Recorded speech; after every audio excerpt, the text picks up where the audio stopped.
What is up, everyone? As you can see, the topic of this evening is going to be about PPG Denver. Going to cover some other things as well, but wanted to start the screen right just like this. Give everyone the heads up in case you missed the news. The Forbidden Mountain is partnering with PPG, and we will be the commentary team this weekend for Denver, and we're very excited about it. So let's bring us in. We got me, Mr. Scott. How you doing today, Mr. Scott? I'm good. It's good to hear. Looking dapper as always with your Disney shirt. I didn't put mine on. I'm gonna save it for this weekend. That's how I'm looking at it as. But it's fair. I guess quick little updates, right? We had we got September 1st. So we have big box stores supposedly getting product tomorrow. However, some of them already did, Scott. Yeah. And cool. I mean, I know that you have been completely unsuccessful in finding anything remotely close to a Disney Lorcana pack this week. Correct. I snagged 6 packs from a local store. That was cool. And then I've seen some empty shelves, so that's not as cool. Yeah. So last week we promised that we would answer some Discord questions, and then we didn't. So we're gonna start with some of the Discord questions. So our first one is coming from J Cortis06, and it says, "How can I become the Lorcana guy in my area? I don't own a game store, but I am passionate about the game and want to help it grow. What can I, as a player/consumer, do to have the game grow in my area? I want there to be more tournaments and a community." I think the first thing you have to do, in all honesty, is be more active in your community. You know, call your local game stores that you're close with or close to, specifically the ones that maybe you found product in. See what they want to do and try and push and pursue more. Scott and I started the local Discord in our area, which I think is not the local Facebook group in our area, but you could do a local Discord also for what it's worth. And I think a lot of those guys from that Facebook group even joined the Discord as another thing. But definitely, if the store that you want has a Discord, I would join that. I would just look for any which way to get more, in, I guess, in quotation marks, with your stores. And this way, let them know, like, hey, I want to help. If you want to help judge, you want to help set up a learn to play. There's all different types of way to get more involved, but you definitely need to speak up and let people know that you're willing to help. I think that's first and foremost. Anything else to add to that, Scott? I guess I would just say, if for some reason you don't have a game store, things like Barnes and Noble, or even, like, honestly, I've seen people do it at libraries. Yeah. In the past, or I mean, I don't think this exists anymore, but I'll date myself here, obviously, as usual. We used to play in the mall food court. We used to play card games there, and it was just like, it's like you said, it's about getting a group of people to go to one area, and then the game store is easy because they usually have the space, not all of them. But like, if all their nights are taken up with things they don't want to do, there's really other options you can do for communal, and that's really all that matters, is getting people together. In terms of tournaments, though, you're probably going to need the support of like an entity that has that, because if you want to have the software and you want to have, like, if you don't want to just do things on like index cards and stuff like that, like, you're going to need to more formalize yourself that way. But honestly, just to meet up and play, there's non-game store options too if you want. Yeah. I guess, like, if you're really all in and you really want to do it, you can also, like, contact local hotels. They have, like, meeting rooms and stuff like that that you can rent out. I don't particularly know the cost of that per se, but it's definitely, like, something that I've seen others do in the past. I mean, we've seen it do for countless games over the past of time. But yeah, you can always try something like that. But I think first and foremost is contacting as many stores, like, in your area that you're willing to go to. And like Scott said, I didn't even think about the Barnes & Noble thing, but you could ask, Barnes & Noble to say, print out a sign and say, hey, listen, like, let's just see if more people are interested in it. Put your email on it or something like that. and then maybe you can get something there. That's a pretty interesting thought, to be honest. Colleges, if you're in like a college area, they Oh yeah, have like college groups, stuff like that. I mean, even high school. If you're playing in high school, maybe like an after school club or something like that. There's definitely plenty of options. You just got to be willing to kind of speak out and find others. I definitely think if you're a Facebook person, creating a Facebook group for it, posting it in the main Facebooks like everyone else does, instead of having 10,000 Walmart posts or Target posts, you can feel free to post yourself there. I won't let it get moderated out, I promise. All right. So our next question is from our dear old friend, Mr. Christian Young. And he says, "Sup goons, from I understand," he wrote this wrong, and I'm just reading it for the first time out loud. You guys are tackling the channel as more of a finance channel, but you will be putting out content for competitive player discussion and content, as well as such as deck profiles, local reports, etc. P.S. Love seeing all the success your channel are getting. Matt and I are super excited about the game. Shout out to the Young brothers, very old friends of the channel, of course. This is a finance and competitive channel. First and foremost, it says it in the channel description. We'll keep saying it. We've done just about all of it a little bit. But if you're coming in for the first time and you're finding us for the first time, like, our focus on the channel will definitely be finance and competitive. We'll be going to as many competitive events as possible. We'll be covering it, as you saw at the top of this. We are literally commentating one of the bigger events, or one of the first big events of the year. So competitive will definitely be covered on the channel as a regular. This one's particularly for you, Scott. And we have Clayton, our good friend Clayton. He said, with Scott's obsession with his waifus, how do you say that word? Waifu? Okay, yeah. Waifu. During the spoiler season, does he intend to make an all waifu themed deck? I mean, if I can get my hands on the enchanted Elsas, I'll definitely use them in my deck. It's fair.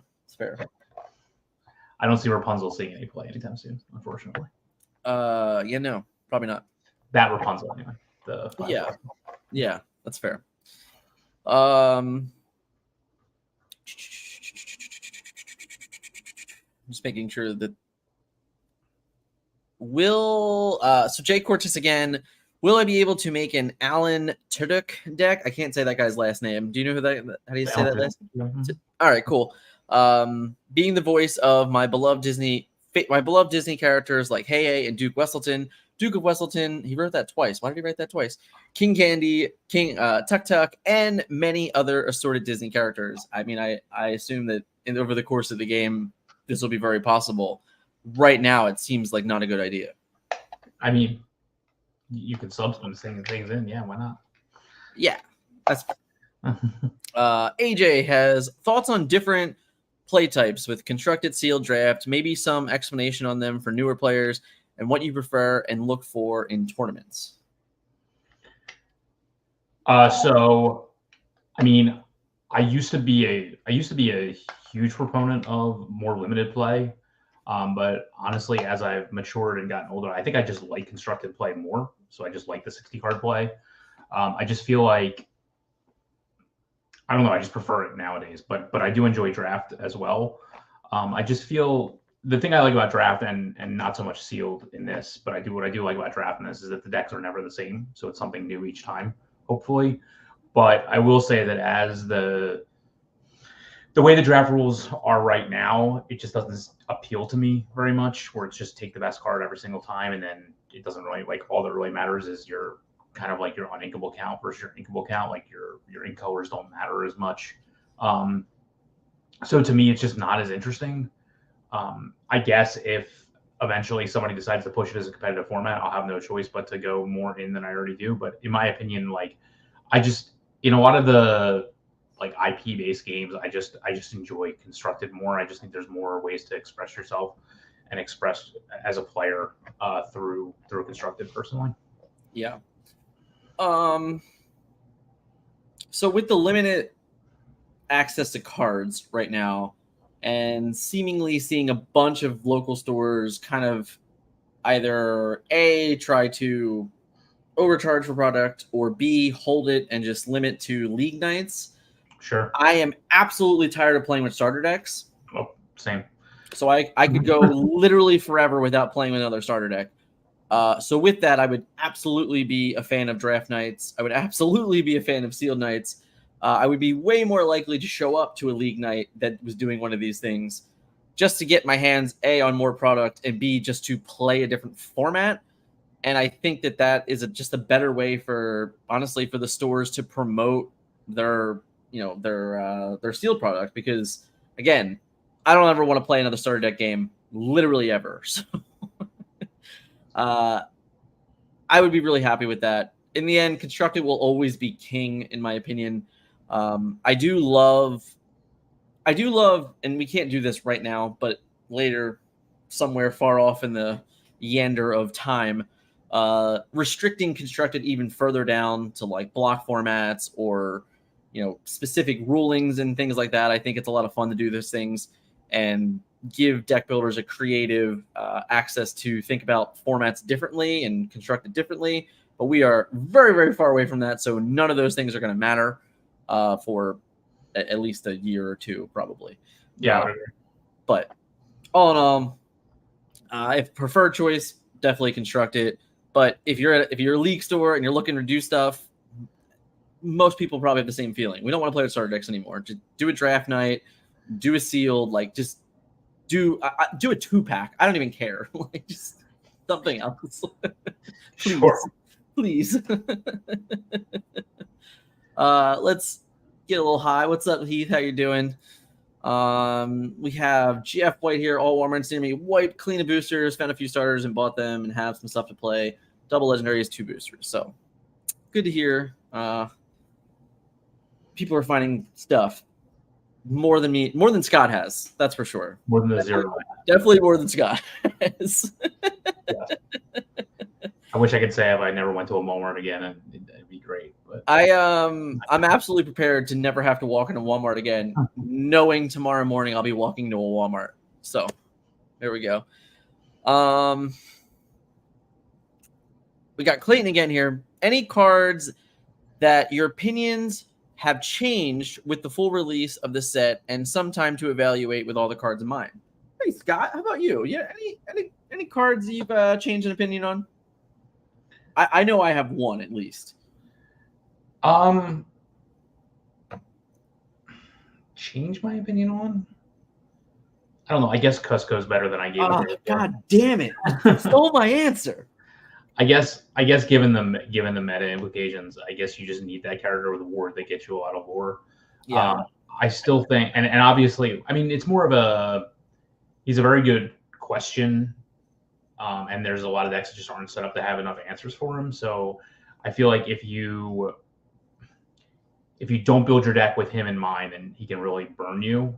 And it's worse than but I mean, knowing that you can adapt, but I still think that he presents a very solid threat compared to other options. I think the ward keyword in general, honestly, is a little bit better than I was giving it credit for originally. And it's mostly because the control decks are just kind of king in some ways right now. So any of these characters that like have this borderline ward effect are creating a disruption in those things, and they're just forcing them to have to like find other ways to interact with cards. So like even a card like Donald Duck strutting itself, I don't think it's like a tier 1 card by any means, but I actually wouldn't be shocked to see it in some Sapphire list because ward is just a way to win the game. And you get into those heads up battles at the end, and you have a character with ward in play with 2 or more lore. It just threatens really good positioning in the game. So those are the two. Cusco and Donald are 2 cards that I wasn't crazy about by any which means. Again, Cusco, the only things that matter on him are ward and 3 lore. His ability means nothing. It means so very little. But yeah, so I have to go with that. If you had a choice, what is a character card you would like to see in Chapter 2? Thumper. Thumper. I like that. Okay. Mhm. Okay. I like Thumper. I'm gonna go with Lumiere. I want Lumiere to get his own card. I think it would be cool to see him. Him and Cogsworth are, two of my, kind of all-time favorites. So I'd like to see that. I still don't know if we'll get any like newer IPs. If we had to go to like a newer IP, I would love to see Raya, the Last Dragon. That's one of the newer Disney movies that like is really solid. If you haven't checked it out, I would recommend it. I know Scott hasn't seen it. But anyone else out there, it's a really good. It's on Disney Plus. If we all have Disney Plus here, let's be honest. All right, we'll do one more, and then we'll go back to chat. So, what is the next keyword ability you would like to see introduced, if any? Whatever it means that you can play things in your Inkwell for value. So, like whether it's a location, whether it's like a quest mechanic. So like a new card type almost. Then, yeah. Yeah, I guess that's probably. Yeah, I guess that's not. That would be like a new card type. I don't think that would be answering the question. I guess. I mean, like it would probably have a bold keyword, I guess, but it would probably be a new card type in general, is my guess. I mean, I guess that being the case, I would like to see, like, if we're just saying a keyword, I guess like first strike or whatever, I guess would be fine. Okay. So like you would strike in your opponent if you took out your opponent before they could strike back, they wouldn't deal damage back to you. So I'd like to see like a taunt, which would be something that instead of questing, they have to attack this first. So like something similar to Bodyguard, but like it has to be like they can't just quest freely. So if they get rid of a character first, but in the same sense, if they made that type of card, then they would also have to make a card with rush for lore as well, probably. Mm-hmm. But I think that like the two things in specific are really interesting because you could have a villain keyword be like rush for quests, and then like this like taunting keyword for heroes. So I think it would just be like a unique way to like balance it out in all essence, like even within like the overall concept of the game. I don't know. I thought when I read that this morning, that was where I first went to. So shout out to Weidman for that one. All right. So what do we got here? We got any benefit to buying multiple of the same starter decks, or one of each is fine? So I think you actually wind up with a playset of a lot of cards if you buy two of them. I would actually recommend that if you have no other way of getting other product. Mm-hmm. So it depends. Okay, so this all depends. Like in my opinion, like you want, like, for example, a playset of Friends on the Other Side. So if you get two of the Amber Amethyst, you'll be there because it comes with three of them. Now, what are you gonna do with your extra two? I mean, it's hard to trade commons, but I mean, you could. The only negative I think about buying multiple starters is that like you don't need as much out of the other product that you buy. Mm-hmm. So if you're planning on getting like, one of each starter and a box, if you can swing that, or even like, a couple troves or something like that, like the commons you get in those packs will likely make up for those play sets. Right. So I wouldn't. So it all depends on like what you're actually able to get, but there's nothing wrong with getting two of them. You'll have play sets. So I think that's actually a better idea. And you get multiple copies of like 5 rare or something like that. Like, and a lot of them are pretty playable. So right. I think getting multiples of starters is totally fine. I would recommend it actually. Yeah, I mean, I think like the green Ruby Emerald, like if you get two of those, you actually have like kind of a real deck. Like Ruby Emerald Evasives is. We were talking about this in the Discord this week. It was like it's basically like probably the most realistic budget deck in the game because everything is so kind of crazy expensive right now. So like finding an actual budget deck is really difficult, but like getting two Ruby Emerald Evasive decks and just like jamming them together and a couple, like picking up your Cheshire Cats and your Flynn Riders and stuff like that. Like you can just all of a sudden like have a pretty real deck for a pretty cheap value.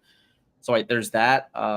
The Sapphire Steel is another one. Like, I think that's the only one that if you didn't just want to spend $5 or $10 on Grab Your Swords, like just spending $17 on more Steel Sapphire decks is fine because like you can just build an actual good Sapphire Steel ramp deck and you'd have a playset of cannons, you have a playset of Smash, you have all the ramp targets that you want, and a play set of all those too, because the deck only comes with one of each of them. So you can actually make a pretty standard deck if you end up getting all 4 of them. I think the Emerald Amethyst one is the only one where it's like you're really only doing that for like Be Our Guest and friends. Like, not to say that the rest of the deck is bad by any mean, but it's like that's not really a color combination that you're gonna want to really do, or like you can't really build too much with it off of it, because both of the colors would rather go with other things. So, but yeah, I mean, getting 2 of each is fine. You do end up with like what Scott said, a playset of commons and uncommons with a ton of the more playable cards. And like from the financial part of it, we sell Be Our Guest, we sell Friends on the Other Side, we sell like all those cards like around the clock. So like having them and having a playset of them early means you don't ever have to buy them. So yeah, I agree. We got to shout this one out because I know Scott is so happy to see this, but Be Our Guest, for you, Magic Mirror is your biggest blind spot, man. I could go back in time 3 months and like just rewind it and say how good it is all the time, but it's fine. We'll let you go, Heath. You can get off on that one. What's up? Shout out to Shuffle Bus. What's up, Neil? How you doing? And then I haven't lost at 3 PPG events with Evasive, undefeated against Purple Red. There we go. So we're gonna talk about this in a moment, but shout out to you first, the 20. I'm glad you are succeeding. And so you can let us know in chat if you're going to Denver, but if you're not going to Denver, I assume you're playing in the 1K next weekend at PPG. So let us know. Already seeing the prices drop, pretty dope. Where are we at with this, Scott? Have you been monitoring this at all today or over the last few days? No, it's exactly what I thought was going to happen, so I'm not surprised. Okay, fair enough. We don't need to spend. If you really want to know how we feel about it, go back to last week. Just everything we said that was going to happen is currently happening, but we will touch on finance a little bit. All right, so what do we have? We have one more. Yeah. All right, well, technically 2 more questions here. Sources, although probably questionable, have stated that Chapter 2 is set to release on December 1st, 2023. That's not correct. It's set to release on November 17th, 2023. So it is confirmed to release in November, 2 weeks before December 1st, which is the big box store release. So it comes out 2 weeks before that. Can't wait for the big box release. Looking forward to that again. If the date is true, do you believe it is a healthy timeline for a new release with the current supply and demand of the first set?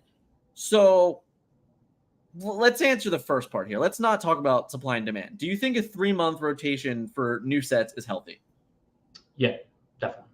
Yeah, I think so too. I think it's more than enough time to like literally develop a metagame, alter a metagame, and complete a metagame within 3 months, explicitly in a world where we're already seeing multiple 1Ks, multiple PPG events, just a 5K invitational and 2Ks around that. And like all of these different things that are already being announced, there's going to be a ton of time and effort to go through and like live this entire metagame. So I think 3 months is more than enough. Now from a supply and demand aspect, Scott, tell me about how you feel about that part. It doesn't really matter what I think. Everything's already printed. So it doesn't really matter whether or not, nothing was going to change one way or the other. So, I mean, I don't think the supply issues with Chapter 1 have any influence because they can't fix it. So come Chapter 2, it'll be just as bad and there's nothing they can do about it. So they're not going to delay Chapter 2. That's going to be just as bad because of the issues going on with Chapter 1. So if we're talking, if there was a world where that was possible, which there's not, I still don't think it would really matter because I think they're just independent events. But honestly, it doesn't matter. Like there's nothing they can do about it. So no, I mean, in the end, there's only so many things that they can actually do to increase supply, like logistically, and even just like the sheer existence of being able to do it. Like printers, there aren't that many printers that they can just go to and just say, hey, I need, I don't know, 5,000 more boxes. Like it's just some ridiculous number or whatever the number is. It's like all of these things are on printing schedules for months and maybe even years in advance, if I'm being completely honest. So when you start considering that and start trying to figure out like what they could possibly do, the answer is they're probably doing all they can. And like whether or not it's good enough is going to be the end all be all debate. But what I would absolutely expect, even from the announcement today, which I'll bring it up in a minute here from Twitter, but it's like they basically just told you that we're getting our next wave potentially to LGS in October instead of September now, which is that's how several people have read it. That's how I read it. That's how I read it.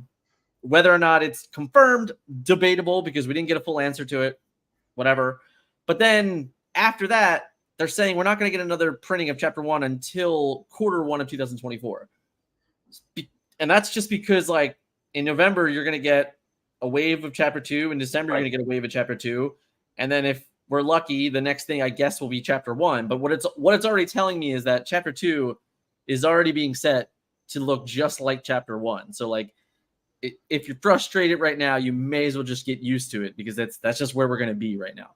Well, there'll probably be a second wave of LGS Chapter 2 before this wave of Chapter 1. Because Chapter 1 actually has to be printed, whereas the Chapter 2 stuff just has to be allocated. Right. So it's more of a matter of that. I mean, the thing is, this isn't a digital game. Right. So any changes that they anticipate needing to make take time for you to actually see the results. Right.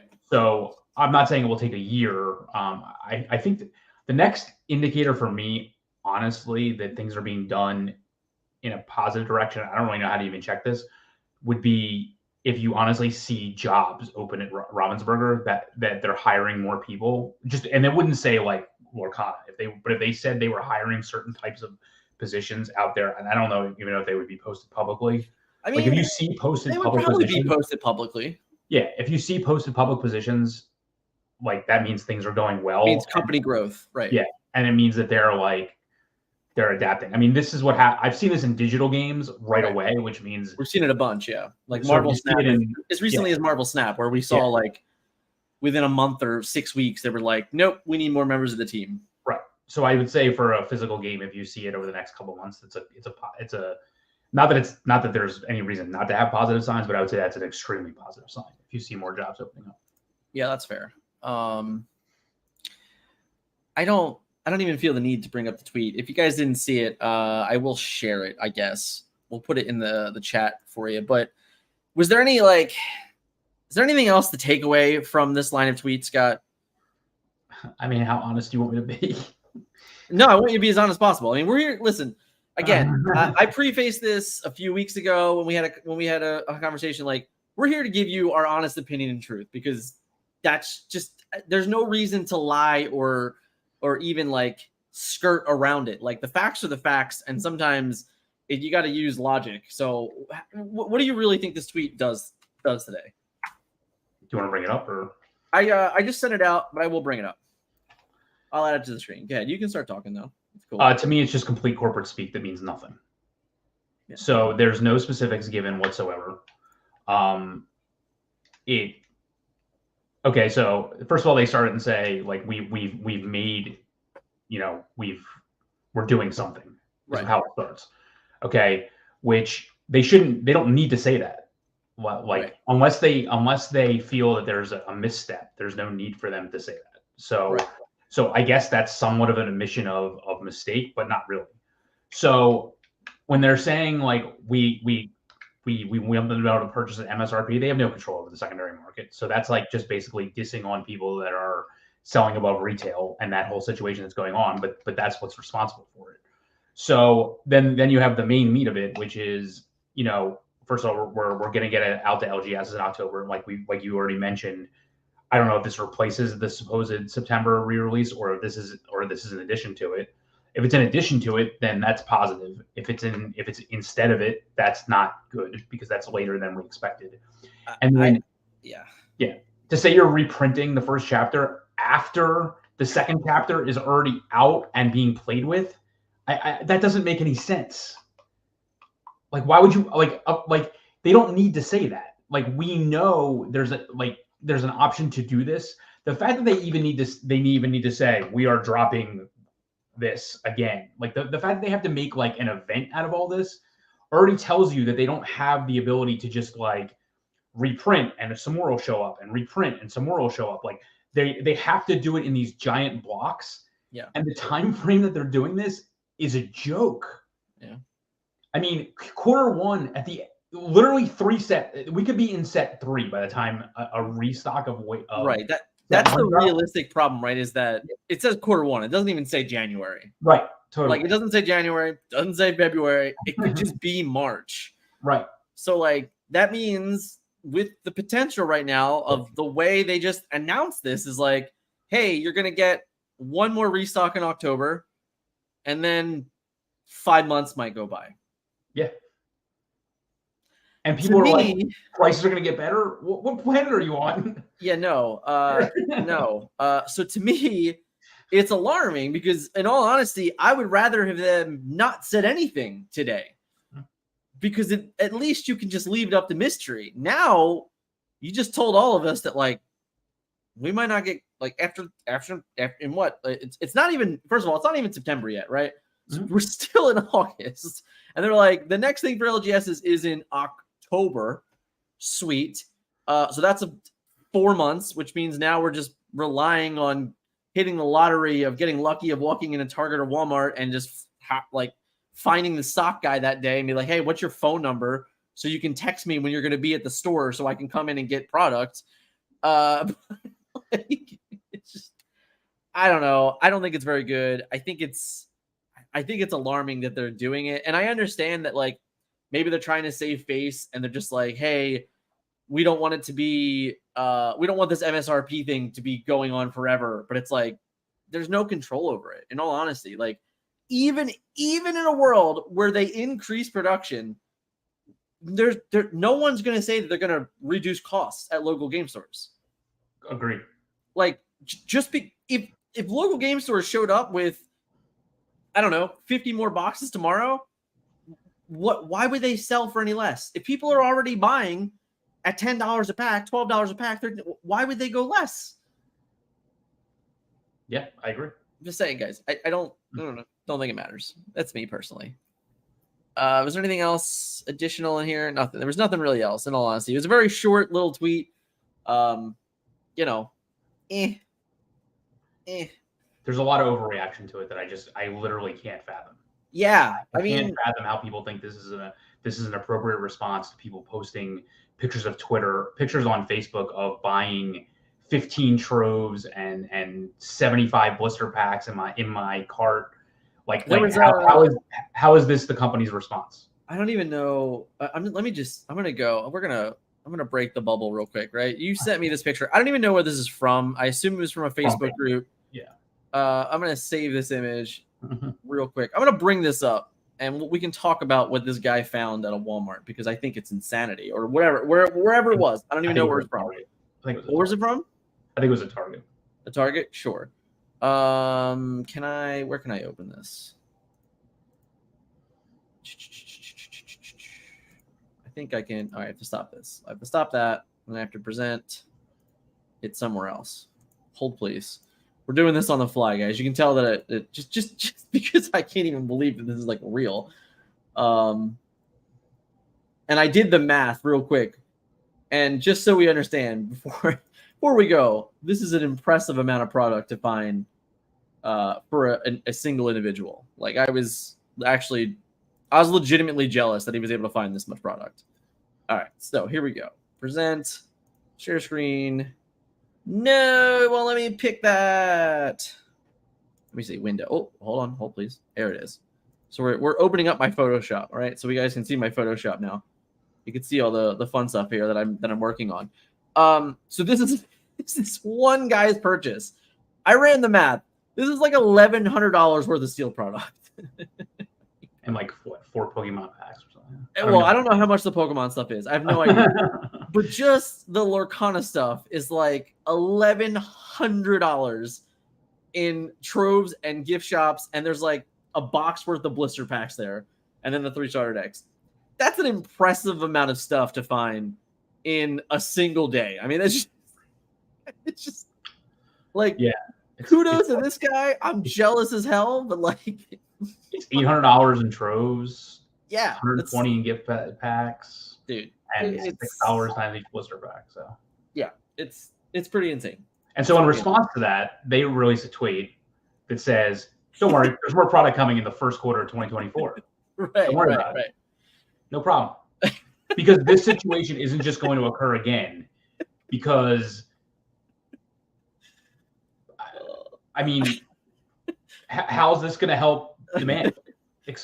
I mean, that guy just bought $1,100 worth of stuff at his Target. So, I mean, how's that going to help the demand? Probably going to sell those troves for, I don't know. It doesn't even, let's just say the guy opens all of it. Awesome. Sure. But if he didn't want to, if he wanted to start selling those troves at like 80 each, I mean, honestly, I've seen crazier numbers on troves, but like he could probably sell them easily. Like everything he bought there for 1,100, I guarantee you he could flip that within the day. Like literally within the day. Sure. Impressive. Very, very impressive. So, I mean, when we talked about it at length, but when you have a demand that is just outrageous, 6 months for a resupply, I can't even fathom. Like, I really just can't fathom it. So, I know we talked about this like months ago, but now that we're starting to see it like literally in front of us, are you starting to feel the same as you did with Heroes of Azeroth and World of Warcraft? Worse. It's worse, right? Because Heroes of Azeroth and World of Warcraft had a resupply during the life cycle of Heroes of Azeroth. Right. So, and this is exactly what wound up happening, and this is where I think it's going to go. Okay. So, I will say I think it took a longer time frame for Dark Portal, that was the second set, to come out between Heroes of Azeroth and Dark Portal. Okay. So, I know there was a second wave of Heroes of Azeroth that came out, and it was really short print in the beginning. I was only able to get like 2 or 3 boxes myself, and you needed like a ton. So what happened was when the restock of Heroes came out, people were flooded with Heroes by the time it came out. Because again, like the people that wanted the product got it. So it basically just became for collectors, and because of the fact that there were loots in there and stuff like that. But what happened was, I don't see this happening right away. I see this happening around like set 3, set 4. The market was flooded with Dark Portal, completely flooded with Dark Portal to the point where they were actually giving out starter decks of Dark Portal for free at Gen Con, like with loots and everything. Like every time you got your Gen Con bag, the floors were just littered with starter decks, like opened and the cards taken out. Like there was so much of it that was out there. Yeah. So that's the way I see this happening. Is there will be an overreaction to the limited supply of this. To some set down the road, they'll overprint into eternity. Right. So and it very likely might not even be until like set 4. Yeah. But that's what'll happen. So like it's just like the way it happened in WoW, and then it's way low now, and then it'll go way up eventually, and then they'll eventually find the equilibrium. The clear difference here is that I don't even think I could put an actual number on it, but like there's a very clear different demand than for World of Warcraft, right? Sure, so like while World of Warcraft had a demand and it was a good game and people were enjoying it, the demand for this is, I mean, far superior. But those packs were also being opened by non-card gamers, just like they were. But even for those people, they were pretty much being flooded back into the market because they only wanted the loots for the most part, right? So like any of those people were like, oh, here's my loots, and then I'll just flood the market back in with singles at least. Where this is the opposite, where we're getting collectors that are buying stuff and then like that's it, right? Like you don't ever see it again. So a lot of not. It's hard to know for sure, but I imagine there's a lot of product that's being purchased, opened, put in a binder, and then shoved in a closet, and like then it's missing, it's MIA regardless. So, I don't know. If you're enjoying this so far and you haven't yet, hit that like button. If you're checking out for the first time, hit that subscribe button. Now, if you're following on Facebook, smash that like button for me. Let me know. But all right, let's get into the good stuff. Oh, okay. All right, so first and foremost, this weekend is PPG Denver at NDK, and we're gonna be a part of it, Scott. So we've pretty much known about this for a few weeks, but we weren't allowed to officially say anything until this morning. It's been a couple years since you've been on the a commentary booth, right there, Scott. Yeah, COVID. Yeah, COVID, exactly. So, let's talk about the Pro Play games for a second here, right? So, we learned of Pro games and Pro Play games in 2019, 2018, 19. Yeah. So we met George in probably fall of 2019, leading up to the Energon Invitational. We were technically teammates with him for the Energon Invitational. Yep. And from that point forward, we made a relationship. We built it. We helped him actually, ironically, announce the pro circuit for Transformers as well. So we've had this nice relationship with for a long time. Shout out to George. He's a great human being. If you haven't yet, honestly, they've already started streaming their weekly events over on Twitch. I'll be sure to get that link and add it to the description later. But so you can catch them on Tuesday nights already. I believe that's when the Tuesdays at 6 p.m. on EST, so that you can catch their streams. The problem with their streams is that if you don't catch it live, you cannot catch the after because it's subscribed unless you check out that Amazon Prime and sub to them, and then you can watch it for all the archives. But it was brought to my attention this week that you couldn't just go and rewatch them. The same thing will be said for this weekend. You will not be able to rewatch it on their Twitch. You will be able to rewatch it here, though. Spoilers. Just giving you guys out. Spoilers. But so George is a great dude. He's very excited about Lorcana. They've already released a couple deck techs as well. And this is kind of what we're here. We're here to talk about this weekend and really kind of break down what it is. Now, if you guys have been following along, on Monday, did a whole meta report for last weekend, and there was a lot of information that came out from last weekend because of Pixelborn and because of the first 1K. Now, Scott, you can agree with me that at the end of the day, most competitive players work off of active information, right? Yep. So the active information that was out there this week is that Ruby Amethyst Control is best deck in the game. Great. So as a player, from your standpoint, what is your line of thinking if you were playing on Saturday? Make the best version of that deck. So you're in the, I want to make the best version of this deck. I want to be able to win the mirror, and that's probably your key focus.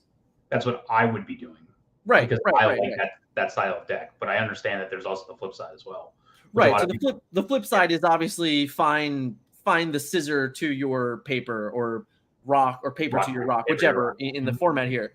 For me, I would, because of the version of the deck that is its most successful and looking to be the most powerful, I'm with you. I think that I would be in the world of playing Ruby Amethyst and just building and planning for the mirror, and then maybe just cutting my loss somewhere else in the rock paper scissors aspect of it. But nonetheless, we're going to take a look at here. I have I forgot. Shout out to our boy Pavel with Pixelborn.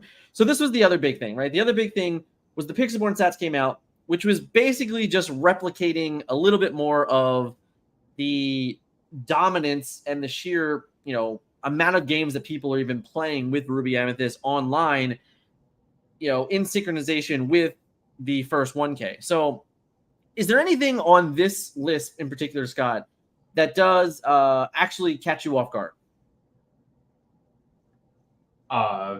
No, not really. I mean, it seems fine to me. I mean, I don't know of a lot of Amethyst steel that's out there, so I'm surprised that would even come in as fifth. But I guess something has to come in. I'm surprised there's even that much of that. I mean, the one thing I will say is we are so early in the game's life cycle that while I don't know of a better way of doing it, just grouping things by the 2 inks that are in a deck is not really giving a full picture of how varied the decks could actually be. Oh, yeah. Even within those inks themselves. So, I mean, I don't know that somebody's running Amethyst, Ruby, aggro, Right. but they could. So, but and I would like, there's no distinction there as to what A versus B, but none of that surprises me. I guess it kind of surprises me a little bit that it was the 18th to 25th as opposed to like after the fact of any results. This Well, is that would actually be that. I mean, like technically, it wouldn't have been a full calendar week yet, which is why we right, wouldn't have gotten right. more. I think he was just showcasing week 1 of the new season of Pixelborn, which, again, for anyone that didn't catch that video earlier in the week, there's over 100,000 games played on the platform already, and I mean it's more than that now. I recorded that Monday or Sunday night or something like that, so it's been 5 days now. So there's probably I haven't seen a recent number, but I'm sure it's 120, 130,000 games, which is insanity. Of course, shout out to Gigabyte again for the wonderful graph. Always well done. He's been doing a couple of these for different subjects. I do enjoy them. You like for me, covered it on Monday. I'm not really shocked by any of these things in particular, but let's move forward, and we're gonna talk about. We skipped. So here is Luna's list. Now, Luna was one of the top 4 competitors from the 1K last weekend. She played a version of this deck, and then she went to Twitter and kind of said, okay, hey, here's my updated list, and even gave some tips on Twitter and things like that. Scott, I know this is a deck that you have been piloting a bunch, been thinking about. I mean, literally, realistically, we've been playing Ruby Amethyst since, like, I don't know, June. So obviously there's more cards involved now. But where do you stand with this deck list? And is there anything in her particular list here that maybe stands out to you? What stands out to me is the broom aspect. Although I've seen multiple videos now on like people that really like this whole broom recursion, get yourself down to a point in your deck where like you have so few cards left that like just start recurring things over and over again. I don't think that's realistic. But what I like about this list is that it just never stops. Like it has threats at all levels, so it's not super dependent on like flooding the board or anything. I really like the numbers on Pocket Watch, Shield, and Magic Mirror.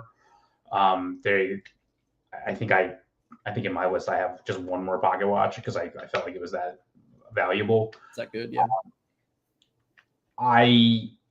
Like I said, I really like the top end. I really like the 2 Elsa, 3 Ursula, 4 Maleficent. I really like that it only has 3 Be Prepared.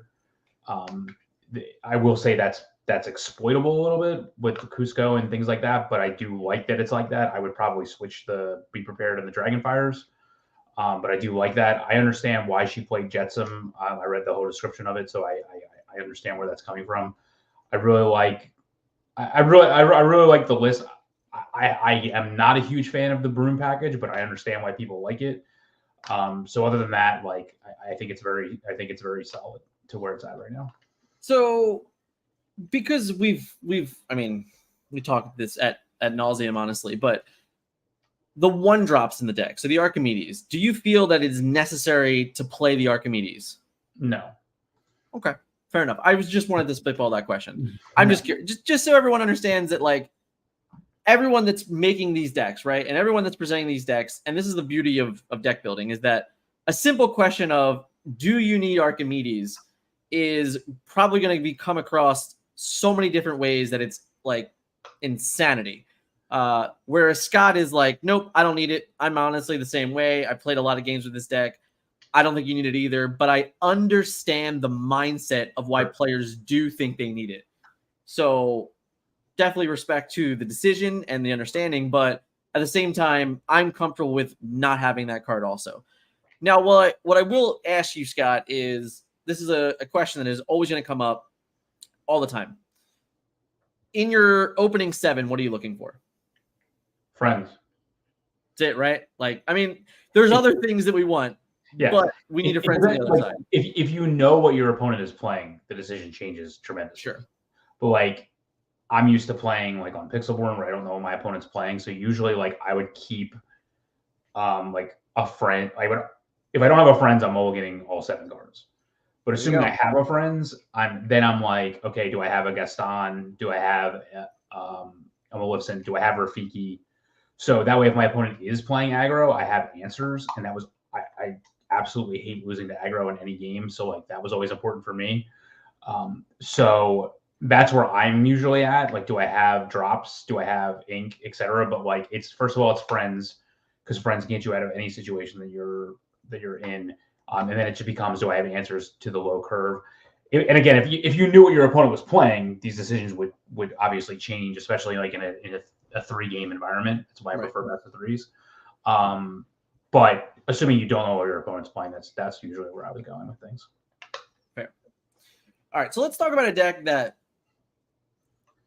we know from experience is quite successful. I pulled this from Steadfast. He's another content creator. Check him out. He has really good videos. In all honesty, I very much enjoy them. This was his version. He called it the Lemon Line Aggro, which I also got a good chuckle at. So shout out to the name.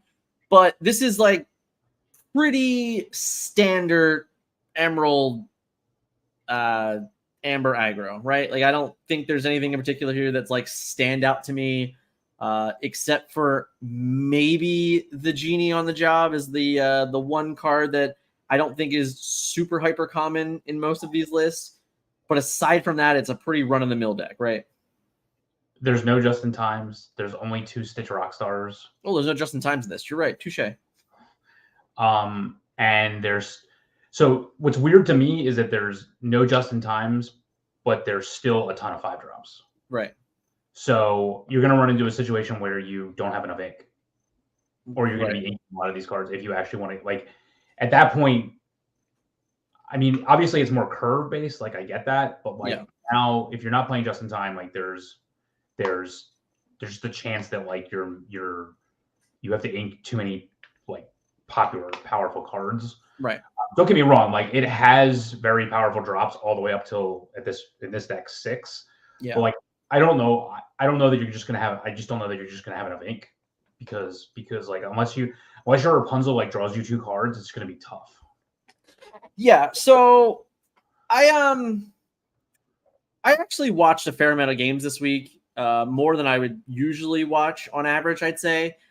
And the just-in-time package versus the Stitch package has been, and I'm just going to shout out Eric here because he was bringing it up, and it's been really interesting to me because I think the just-in-time package is absolutely better against control. Don't even think it's close. Sure. However, in the mirror, the Stitch Rockstar package is supreme. So I think it's a really, really interesting meta call, in all honesty, of what you expect to see at your locals or in PPG, at whatever other event you might be coming up to, because it really might be a flavor of the week concept of like, well, this week just in time would be great because the entire meta might also again be Ruby Amethyst, and like you want to be able to hit and get your cards moving and get everything moving forward. But it's also interesting to me that this deck, when you're playing in the mirrors, like you need to find different leverages. And for me personally, the Genie on the Job is not in my version. I have Beast Wolfsbane instead. And I really enjoy Beast Wolfsbane in the mirror, and I think it's a very underrated card, which is also, again, why I don't think it's a $4 legendary. And if it's still a $4 legendary and you still don't have it, you should go and purchase them because they're going to be better than $4. I promise you. And we have none in stock, so that's not us telling you to go buy our card. Right, we have 0 in stock. Like you can't find them on our shop, but they're worth more than $4 in my humble opinion. Is there a reason? Yes. So we could talk about this too. This deck. And honestly, more Amber decks that we're going to be covering in this, because there's 3 Amber decks on this list that we're covering. Hades is very important in the control meta because your opponent, like your whole game is pressure. Like your absolute whole game is pressure. So the moment that you lose a step and your opponent is able to re-maintain the board and clear, you're in trouble. But Hades gets you out of it. I actually want 4 Hades in most of these decks. At the very least, I want 3 for what it's worth. At the very, very least, I want 3. I'm not saying we need 4, but I think 3 is actually a really good number because you can immediately go, okay, fine. I'm on 15. I'm on 14. I'm on 16. Whatever the number I got to in pressuring. Now my next turn is Hades plus Lilo, or Hades plus, I mean, depending on where you are in resources, obviously, these are all debatable options, but it's Hades plus another card that gives you more lore. So all of a sudden, instead of just representing 1 lore or 2 lore, you're like, nope, I can represent 3 or 4 lore.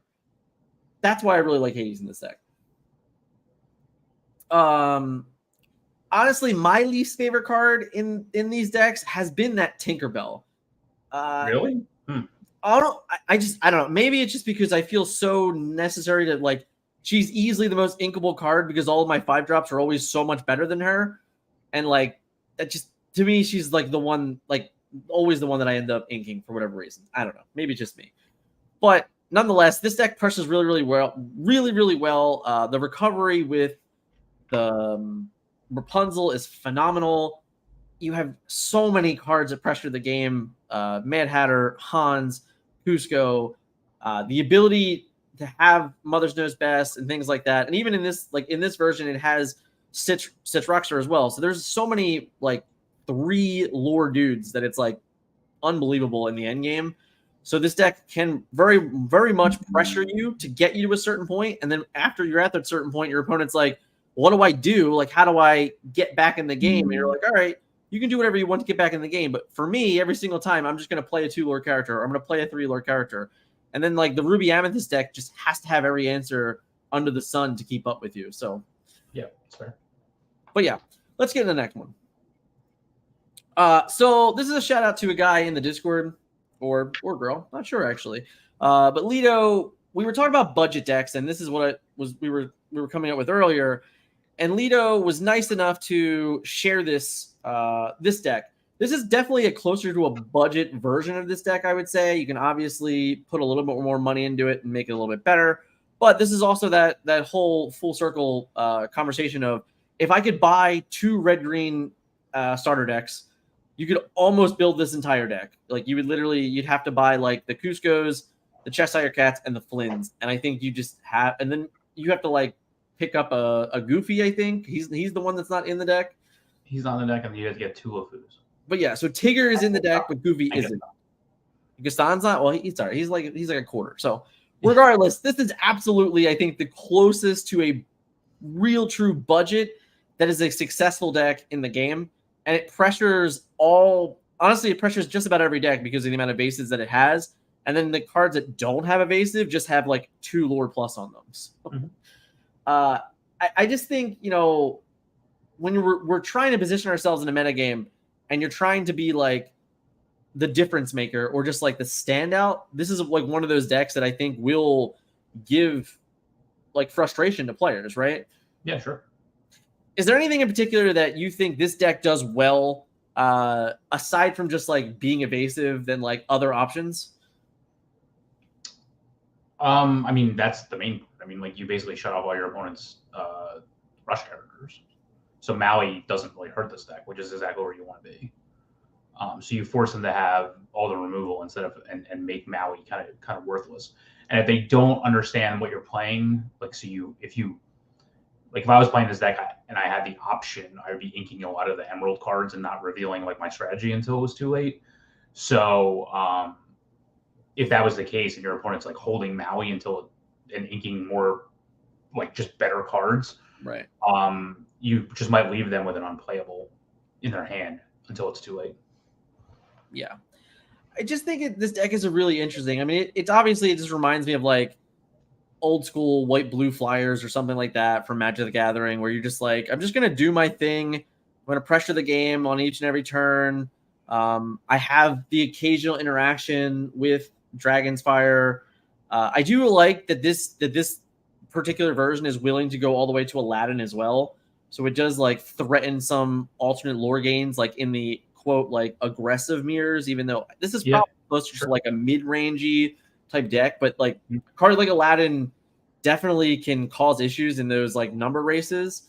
So I actually think this is a pretty solid deck that, like, if you had to play an event this weekend and you didn't want to spend money on Rapunzel or like Maleficence or Elsa's and things like that, like, I actually think that this deck is a pretty acceptable deck to show up to a tournament with and have a good chance of success.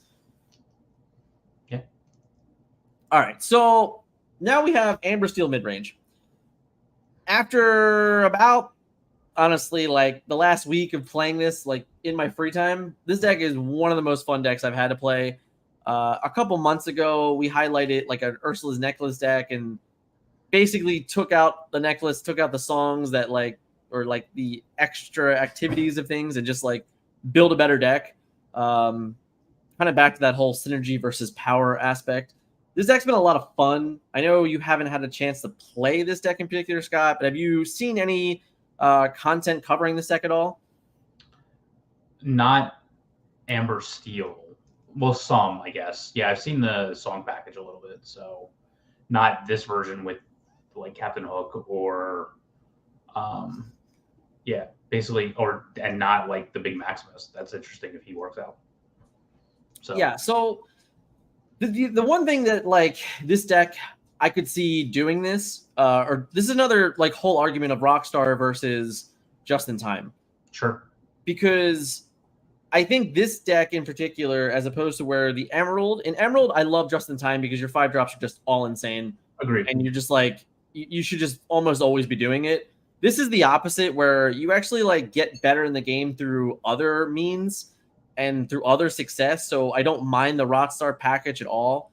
And not to mention, he also just adds like another card that like you can Rapunzel and things like that. And you're definitely trying to get more out of Rapunzel. He can sing the songs too, which is huge.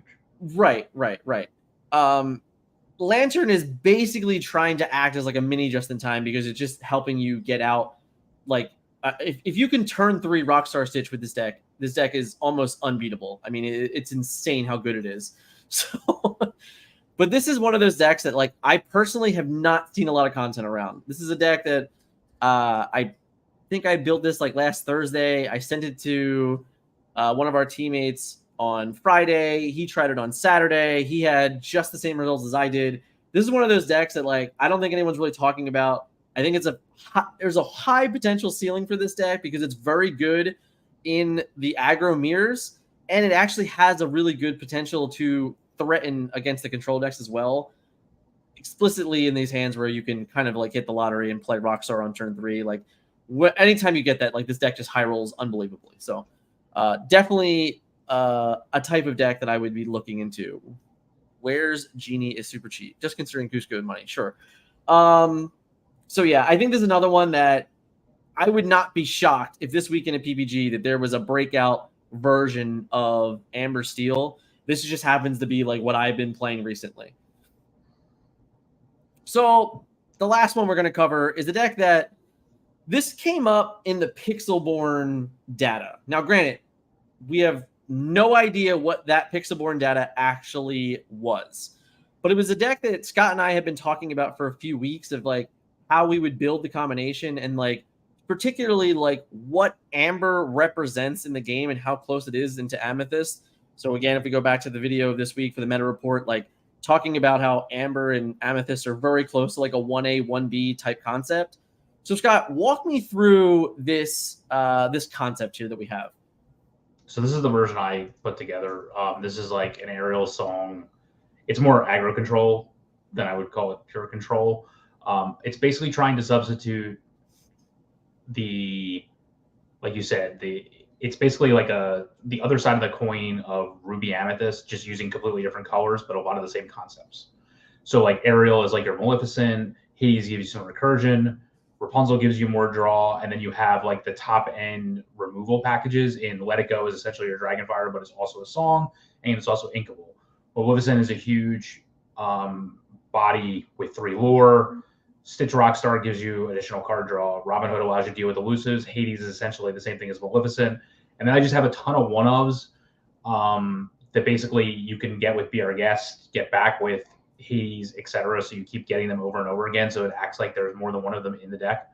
It has ramp in Grandma Tala and Mickey Detective, but they're not there to like ramp you to like 9-drops or anything like that.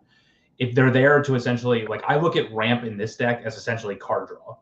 So you're basically saving yourself from having to ink a card at all. Like if you play Mickey on 3, it's a lot similar to playing Maleficent Sorceress on 3. you get an ink, and that way next turn you don't even necessarily have to ink. I mean, there aren't a lot of, if you have the 4 drops in your hand, or you just want to play another 3, you don't even have to ink. But if you want to get to 5, you have that option. But at some point later in the game, his ability is going to save you from having to ink a card. So at some point, it's going to basically save you a card draw. And the same thing with Grandma Tal. Like, she's eventually going to essentially get banished and draw you a card. So it's going to save you an ink in the long run. And that's the way I look at it. It's not necessarily about anything else. And then I have a pretty big aerial package to the point where I'm even playing Part of Our World with Be Our Guest, Part of Our World, and Let It Go. I mean, it was almost at the point when I was building this where, I mean, I wound up having to cut a bunch of cards, but I was actually considering like playing even like one Hakuna Matata just to be able to like fish out an inkable card. Right. So, like if Sapphire had another song, I would probably be playing it over 3 Part of Your Worlds because it is uninkable. So it has 1 jump. Oh yeah, but that's uninkable too. So it does, right. That's not the situation. That's true. Right. So the one area that I need to really test is how good is Part of Your World. I would consider, honestly, like you can take out even 2 of them and try Hakuna Matata if you want to. Never play the card, just ink it. Yeah, it's literally just my aerial draws me a card that I can ink. Right, but I think that's really powerful. So like you definitely want 11 or 12 songs. I don't know that I would necessarily just play them raw over other cards, but this is where I'm at. I don't know how good the Moana is. It's only there for Rapunzel and Ariel and the Jasmine. And I really like that Jasmine, so I wanted to try it. I don't know that all the numbers are perfect, but this is where I was at right now. Yeah, this is just one of those, when the Pixelborn stats came out, it was just comical because it was like, yeah, we were just talking about this concept. But again, no idea. Like, for all I know, that number is for like item slingers. I literally have no idea what the Amber Sapphire list from Pixelborn actually looks like, and if it's actually even good. I don't have any of those things. But when we started really considering like what would this do, now talk to me about the difference between the Amber healing, or like the Amber Rapunzel Be Our Guest package versus like the Amethyst, where last week in the 1K we saw, Elsa and friends and things like that being successful in a version that's basically similar to this. Yeah, I mean, basically, Rapunzel, if she draws you even a card, but I would hope 2 cards, and puts a 2 lore body with 5 willpower on the board all at once, I mean, it's almost impossible to mirror what that does on turn 4. So normally, like, you'd be singing with like Maleficent or something like that to draw you 2 cards, then you'd have your 4 ink and you'd play some kind of threat. But Rapunzel is a threat herself that also usually draws you 2 cards and leaves a huge body on the field. And in my opinion, like decks like this, like you can easily swing your Mickey, for example, on 3 into their 2/2 that's exerted. And then Rapunzel comes in, you're like, oh, why would you do that? Rapunzel comes in, draws you 2 cards, leaves a huge body on the table. Now you have 2 cards.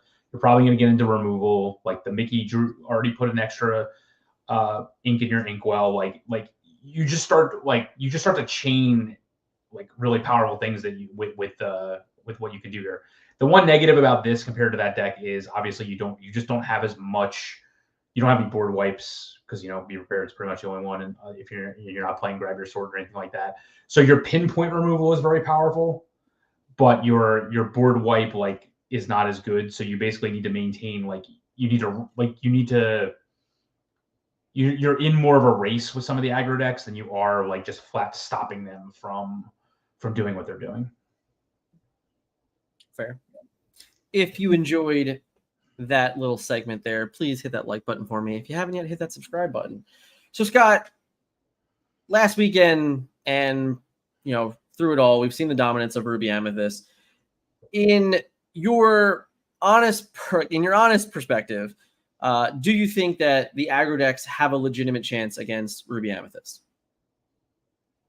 The way they're currently built, yes. Fair enough. I mean, so I've seen other versions of aggro that aren't Emerald that I do think when they hit their curve, particularly the Amber Amethyst list. So the Amber Amethyst list that has the Maleficents, that has the Lilos, that has the Just-in-Times, to hit their Maximuses or their Goofies, like they actually present this like really, really powerful aggro that if you're totally into it, if you're just like, you know what, I just want to either win or lose in 10 minutes. Sure. That is the deck that I think does give Ruby Amethyst a huge struggle. However, like any card game, it's definitely an opportunity cost because the moment you're relying on one health characters, well, then that's just going to make Steel say, hello, how you doing? And I'm sorry that you were ever even here. But, you know, I think it's interesting. I think that I still think for me, the Emerald Amber can still pull out wins against Ruby Amethyst. Yeah. I think regardless of the 60 cards, you can definitely put yourself in a better position against aggro. But the moment you do that, you might make yourself weaker in the mirror. And that's just going to be a choice that you're going to have to decide with. But I think that anyone this weekend that's planning too much for the mirror will leave themselves vulnerable to aggro. And I actually think that in particular, it would be a good weekend to play aggro. It's definitely something that, I mean, I would tell you this for any event whatsoever, but when you're going to an event and we know for sure that the big bad of the weekend is Ruby Amethyst. You should be playing games against Ruby Amethyst like constantly. Like if you have a team, your team should be getting together. You should be playing games. You should switch decks because, in all honesty, I think that's where you learn the most in things. A, you learn how to play the deck that you want to play. B, you learn how to play against yourself. And when you start playing against yourself, in quotation marks, you see lines differently.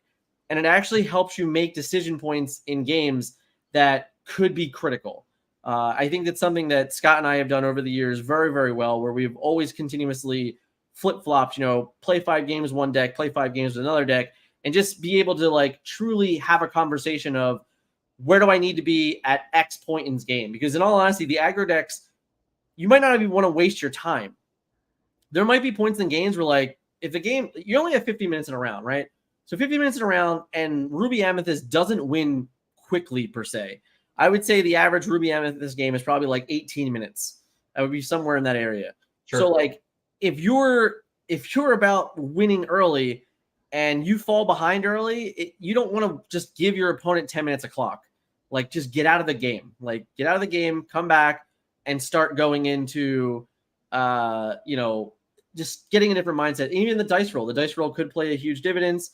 Maybe you need to give yourself the better opportunity on the play, etc. But I just wouldn't be wasting time in a 50-minute round explicitly, like in the second week or third week of the game being released, and you're probably still going to see a bunch of players that are not hyper familiar with the rules and everything like that. So I would be prepared, on quotation marks, for that matchup at nauseum.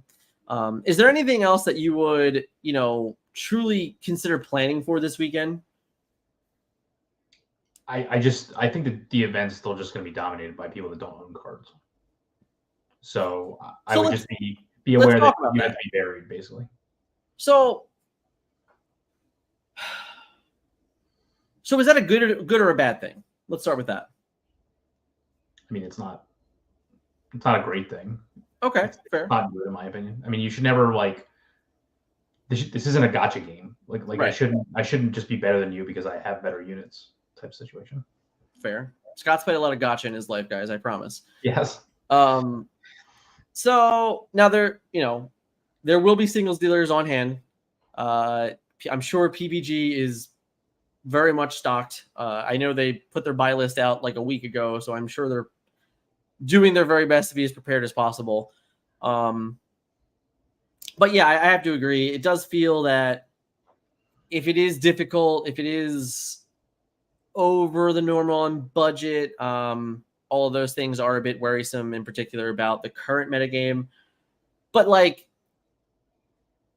is it fair to say that you should never prepare for that? Like, you should be preparing for everyone to have the best deck, right? Oh yeah, sure.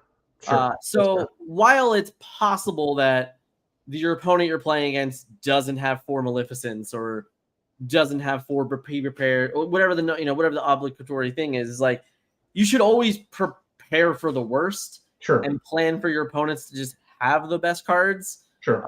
So I personally would not be factoring that into whatever deck I'm deciding to play. If I had the option of everything, yes. Again, if you're not one of the players that doesn't own things, yes. Right. But yeah, I don't know. All in all, anything left to talk about for PPG? No, I hope it's just a good time. So from my point of view, just so we all know, it is starting at 12 p.m. EST, 10 a.m. Mountain Time. That is correct, right? Denver's Mountain Time. I think so, yeah. So we will be live. It should be the most mountain city there is, I think. Yeah, I mean, it's Mile High City. So we will be live at 12 p.m., maybe a little early. I don't know. If you're not follow us on socials, we'll definitely be pushing it everywhere possible. You'll see it on here. You'll see it on Twitch. You will definitely be able to find the event, and you'll be able to find myself and Scott attached to it, along with our good friend Vin, who he has a couple videos on the channel now. He is the husband to Jackie from the Women's in Gaming video from last week, 2 weeks ago. I don't know anymore. But yeah, so if you're looking forward to it, hit that subscribe on this one because we will be going live for it and we'll be covering it at Lausium. I will have all the deck lists from the top 8, unlike our last 1K where we still haven't seen some of the top 8 deck lists. So we will have all of the deck lists from top 8. We'll have a full meta report. We know for a fact that we will have a guy on the ground. Our guy on the ground is George Machado. He said he will be feeding us deck lists. He will be feeding us meta reports. So he will be keeping us up to date on all the information for PPG. All right. Yep, looking forward to it. So now, as we're ending the stream here, there was lots and lots of conversation. First of all, where are we at here? Where are we at? There was lots of chats. You guys were all about it. Shout out to Eric Thomas for being extra chatty. In a good way. I can't even find it. Feel free to send me your deck list. I have no problem checking it out. If you're not in the Discord, join the Discord. Add it to my thread that has this one. We can talk about it. I'm always for it. Shout out to Heath for talking about Cusco at some point being money. I don't know. I mean, I bought a couple this week under $10. I was happy about it. From the financial side of it, Scott, so now we heard that we might not get another wave until October, right? So right now we're at the complete whim of whatever the hell you can walk in and find, right? So is now the time to be buying singles? This weekend, yes. So this weekend is like whoever finds whatever likely either A, dumps it, B, sells the product for then whoever bought it, dump it. Like it's got to be now or never, right? Like not now or never, but it's now or wait 4 weeks. So if you have an event in September, you should be buying singles right now, right? Up until like Tuesday or Wednesday, I would say is fair. Yeah. Are we at a point in time where we should be considering blinging out our decks? I mean, I'm always at the point where I'm blinging out my decks. So yes, I guess. So what I'm saying is like, have you been monitoring the enchanted price at all? Like yeah. I've seen a couple enchanteds pretty cheap. Yeah. I haven't seen anything below $100 yet though, right? No, I haven't even seen many below 150 to be honest with you. So I've seen some in like the 110, 120 range actually. Particularly not the not so good ones like Mickey and Genie. Well, Genie on the Job is a good one, but like I've seen him for cheap. But obviously Elsa, I don't know what the cheapest Elsa you saw, but I don't think I've seen it for like 400. Below 500. So 400. I've seen 400. All right. So yeah. If the problem with enchanteds is that you have to be willing to buy them off random people off Facebook, and I'm not willing to do that. Right, because I haven't really monitored the TCG.